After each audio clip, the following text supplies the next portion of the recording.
চতিয়াত নিৰ্মাণ হোৱা গুৰু আসন সুদূৰ আমেৰিকালৈ। গুৰুজনাৰ সৃষ্টিৰাজিক বিশ্ব দৰবাৰত প্ৰতিষ্ঠাৰ চেষ্টা। ৭ সাগৰ ১৩ নদীৰ সিপাৰৰ পৰা চতিয়াত উপস্থিত হলহি প্ৰিয়দৰ্শিনী।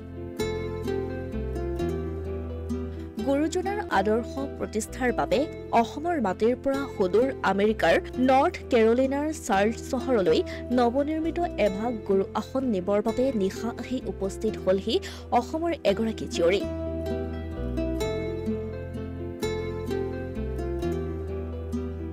দুলীয়াজানৰ জীয়ৰী আৰু বৰ্তমান আমেৰিকাৰ বাসিন্দা হৈ নাগৰিকত্ব লাভ কৰা এইগৰাকী মহিলাৰ নাম প্ৰিয়দৰ্শিনী ইনমেন।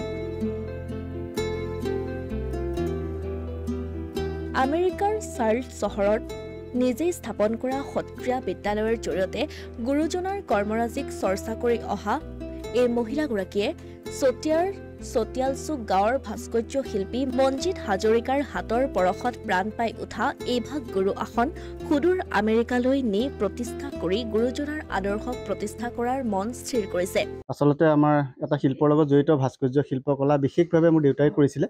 এতিয়া মই আমাৰ গোটেই পৰিয়ালটোৱে কৰি আছোঁ আৰু এইভাগ গুৰু আসন আজি মই খুব ভাল লাগিছে মনটো, কাৰণ আমেৰিকালৈ গৈ আছে আৰু আমেৰিকাৰ প্ৰভাসী অসমীয়া আমাৰ প্ৰিয়দৰ্শিনী বাও আহিছে।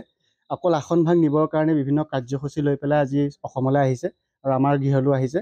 আৰু আসনভাগ মই সম্পূৰ্ণ সত্ৰীয়া ৰীতি নীতিমতে বনাইছোঁ।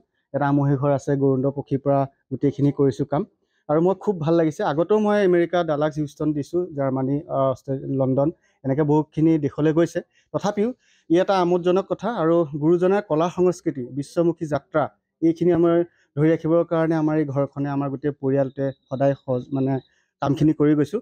আৰু অনাগত দিনত আপোনাৰ খবৰ এনেধৰণৰ সহায় সহযোগিতা পালে আমাৰ গুৰুজনাৰ কলা কৃষ্টি বিশ্ব দৰবাৰলৈ প্ৰতিষ্ঠা হোৱাকৈ আমি কাম কৰি যাম। অসমৰ প্ৰায় ৪ কোটিৰো অধিক পৰিয়ালে বসবাস কৰা চাৰ্লছ চহৰখনত মাটিৰ অভাৱত এটি নামঘৰ প্ৰতিষ্ঠা কৰিব নোৱাৰাৰ বাবে দুখ প্ৰকাশ কৰে প্ৰিয়দৰ্শিনীয়ে। প্ৰিয়দৰ্শিনীয়ে এই গুৰু আসনভাগৰ জৰিয়তে আমেৰিকাত বসবাস কৰা অন্যান্য সম্প্ৰদায়ৰ লোকসকলক গুৰুজনাৰ বিশাল কৰ্মৰাজিৰ বিষয়ে চিনাকি কৰাই দিয়াৰ চেষ্টা কৰিব বুলিও উল্লেখ কৰে। খুব কম সময়ৰ ভিতৰতে এই গুৰু আসনভাগ তৈয়াৰ কৰি উলিওৱাৰ বাবে গুৰুজনাৰ অনবদ্য সৃষ্টিৰাজিৰ সৈতে জড়িত ভাস্কৰ্য শিল্পী মনজিত হাজৰিকালৈও কৃতজ্ঞতা প্ৰকাশ কৰে আমেৰিকাৰ নিবাসী প্ৰিয়দৰ্শিনীয়ে। এখন সৰুকৈ সত্ৰীয়াৰ স্কুল আছে আৰু সত্ৰীয়াৰ স্কুলখন এখন একচুৱেলি আমেৰিকাৰ প্ৰথম ফৰ্মেল সত্ৰীয়া নৃত্যৰ স্কুল বুলি কোৱা হয়। আৰু এই সত্ৰীয়া শংকৰদেৱ মাধৱদেৱৰ যি সৃষ্টি, আমি সকলোৱে কওঁ যে বিশ্ব দৰবাৰত প্ৰতিষ্ঠা কৰিব লাগে। আমি চেষ্টা বহুতে কৰি আছে, কিন্তু যিমানখিনি চেষ্টা হ'ব লাগিছিল সেয়া মই ভাবোঁ এতিয়াও হোৱা নাই আৰু আমি এতিয়া বহুত পিছ পৰি আছোঁ। গতিকে আমি আচলতে কোৱাই নহয়, আমি হাতে কামে লাগি যাব লাগে। তাত এতিয়া বহুত অসমীয়া মানুহো আছে। এতিয়া ধৰি লওক তাত টেম্পল হৈছে, তাত আপুনি এখন চহৰতে ৩-৪টাকৈ সাই বাবা টেম্পল দেখিব, আপুনি শিৱ টেম্পল দেখিব। কিন্তু আমি অসমীয়া ইমানখিনি আজি ইমান বছৰে তাত আছোঁ, কিন্তু এটা নামঘৰ হোৱা নাই। কিন্তু 2016 চনত নামঘৰ এছ'চিয়েশ্যন অফ আমেৰিকা বুলি এটা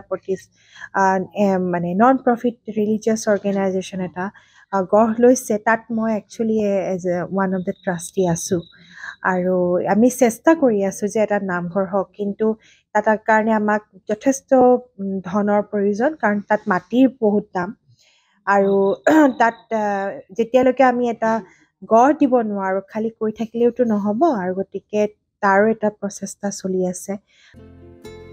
অসমীয়া প্ৰতিদিন ডিজিটেল সংবাদ, জামুগুৰিহাট।